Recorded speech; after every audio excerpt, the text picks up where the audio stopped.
në politikë me qarkullimin e litave që duhet në, është njëjta gjëja në varësi të follow-upit apo performancës që ka secili, duhet ta kuptoj që vendi i punës nuk është i sigurt, por vetëm nëse përmbushin këto si thosh detyrimet e forta akademike.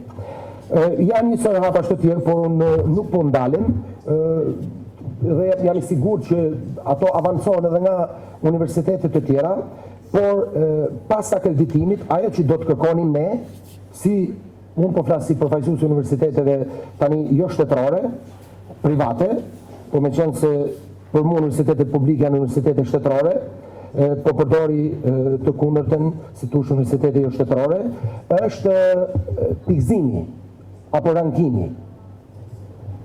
Pra t'i bëjmë qartë komunitetit, publikut, prindërve se ku qëndron një program, ku qëndron një universitet, fare hapur. Dhe ajo të jetë në mënyrë periodike. Mundësisht të jetë çdo vit.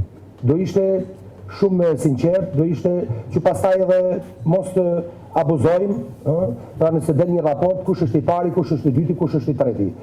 Apali, agjencitë të tjera të besueshme, ministria i ka mekanizma dhe pra universitetet private nuk kërkojnë përfitime financiare, universitetet private kërkojnë reformë financiare në mënyrë që starti të jetë i njëjtë, shanset të jenë të njëjta dhe konkurrueshmëria të ketë rregulla të qarta. Nëse ka konkurrueshmëri do ketë cilësi. Faleminderit.